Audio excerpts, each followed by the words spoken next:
السلام علیکم، میرا نام مزمل صدیق ہے۔ علم اور اسلام کے ایک اور انفارمیٹیو ٹاپک میں آج سب کو ویلکم کرتے ہیں۔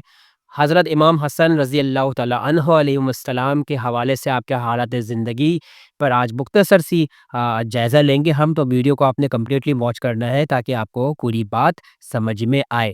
حضرت امام حسن رضی اللہ تعالیٰ عنہ جو ہے اہل بیت میں سے ہے، اور مولا علی علیہ السلام، بی بی فاطمہ الزہرا رضی اللہ تعالیٰ عنہ کے جو ہے وہ بڑے صاحبزادے ہیں، یعنی امام حسین کے بڑے بھائی تھے۔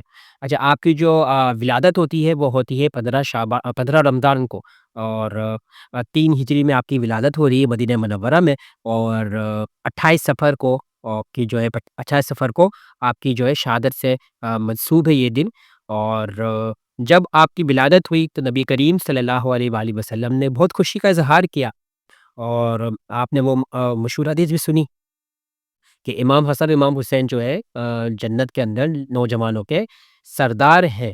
اب امام حسن کی جب ہم دیکھتے ہیں، ان کی دریا دلی دیکھتے ہیں، ان کی ثقافت کا دیکھتے ہیں، تو دسترخوان امام حسن جو تھا وہ ہم نے سنا اپنے بڑے علماء سے کہ مدینے میں وہ لگتا تھا، اور وہ وہاں سے جو مسکین تھے، جو غریب تھے، وہاں سے کھایا کرتے تھے۔ تو ان کی ثقافت کے بڑے بڑے قصے ہیں امام حسن کے، کیونکہ آپ اہل بیت ہیں، ظاہر سی بات ہے آپ کی فضیلت، آپ کا مرتبہ بہت بلند و بالا ہے۔ اب دوسری طرف جب ہے مولا علی علیہ السلام جو ہے، جب آپ کی خلافت راشدہ یعنی آپ کی جب شہادت ہو جاتی ہے، تو اس کے بعد پھر جو ہے امام حسن علیہ السلام جو ہے ان کو خلافت کے منصب پر قائم کیا جاتا ہے۔ آپ 6 ماہ تک آپ بھی خلافت کے منصب پر قائم رہتے ہیں، اس کے بعد پھر خلافت کا سلسلہ ختم ہو جاتا ہے۔ تو اب کیا ہے کہ یہاں پہ کچھ چیزیں ہیں، کچھ ایسی باتیں ہیں جس پر اعتراضات بھی ہوتے ہیں، کچھ اختلافات بھی ہیں، تو ان کو ذرا سا ہم جاننے کی کوشش کرتے ہیں۔ اچھا، اب جب امام حسن جو ہے کی جب خلافت ختم ہوتی ہے، تو حضرت امیر معاویہ رضی اللہ تعالیٰ عنہ جو کہ شام کے گورنر تھے، ان کا یہ مطالبہ تھا کہ جو ہے حضرت عثمان کے قاتلوں کا قصاص لیا جائے، یعنی حضرت عثمان کے قاتلوں کو جو ہے سزا دی جائے۔ یہی مطالبہ انہوں نے مولا علی علیہ السلام کے دور خلافت میں بھی کیا، اور آپ نے جو ہے بیعت کرنے سے انکار کر دیا تھا۔ تو اسی وجہ سے پھر یہ کہ خلافت جو ہے آپ کی خط حسن امام حسن کی خلافت قائم نہیں رہ پائی، کیونکہ اب جو ہے افراتفری کا ایک جنگی ماحول پیدا کرنے کی یہاں کوشش کی جا رہی تھی۔ امام حسن علیہ السلام یہ نہیں چاہتے تھے کہ امت کے اندر کوئی جنگ ہو، خون ریزی ہو، اس لیے انہوں نے امیر معاویہ سے جو ہے ان کو ایک انہوں نے پیشکش کر دی کہ ہم جو ہے صلح کر لیتے ہیں۔ اب صلح کے اندر کچھ چند شرائط، صلح حسن کے نام سے وہ آج بھی بہت مشہور ہے۔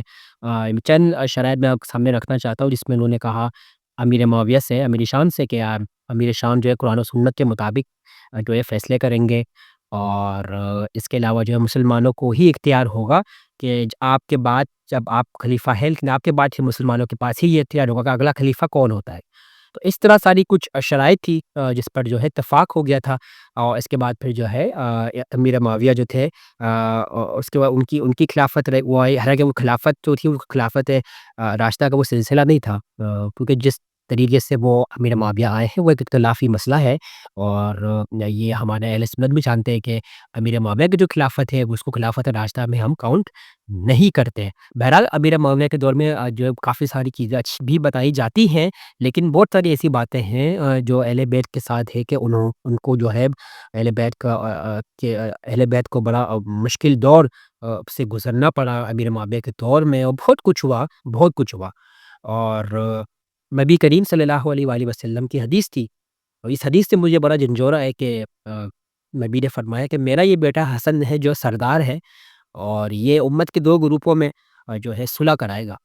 اب نبی دیکھیں کیا فرما رہے ہیں، نبی حالانکہ دوسری طرف بھی صحابی ہیں امیر معاویہ، لیکن نبی یہ نہیں کہہ رہے کہ امیر معاویہ جو ہے صلح کرائے گا۔ یہ بڑی غور طلب بات ہے، کہہ رہے کہ امام حسن میرا بیٹا جو سردار ہے وہ امت کے 2 گروپوں کے درمیان صلح کرائے گا، اور یہ صلح ہوئی، صلح حسن ہوئی۔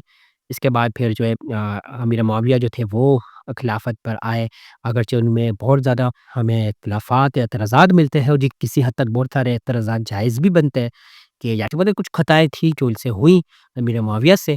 بہرحال اب اس کے اندر شدت اختیار کرنا وہ ہم اس پر نہیں چاہتے، لیکن جو حق بات ہے وہ ہمیں کہنے میں کوئی گیر نہیں محسوس ہونا چاہیے۔ لوگ کہتے ہیں کہ یہ حق بات بھی بیان نہ کریں، فلاں کے بارے میں ایسا نہ بولیں، ایسا نہ بولیں، جو درج ہے، جو ہم نے اس پورے علم سے سنا، اگر ہم اب ایک بات لکھی ہوئی بات ہے، سچی بات ہے، اس کو بھی اگر ہم جھٹلا دیں کی کوشش کریں، تو اس سے کہ کسی اور کے والے کو جو ہے، کسی اور مسلک والے کو اس کا فائدہ پہنچے گا، تو میرے خیال میں یہ زیادتی ہو جاتی ہے. تو ایٹ لیسٹ ہمیں اس حق اور سچ کی بات کوشش کرنی چاہیے، جتنی ہم اپنے لمیٹڈ ریسورسز میں رہ کر صحتے ہیں ان کو ہمیں کرنا چاہیے. باقی اللہ تعالیٰ کے سپرد سارے معاملات ہے. اللہ تعالیٰ بہتر جانتا ہے کون کس کے ساتھ کیا معاملہ کرنا ہے. صحابی رسول کا، ہر صحابی کا احترام ہے اپنی جگہ، لیکن اہل البیت کا جو مقام، جو مرتبہ ہے، اس کو یقیناً وہ ایک اپنے الگ نمایاں مقام ہے، اس کو کوئی بھی جو ہے کمپیئر نہیں کر سکتا.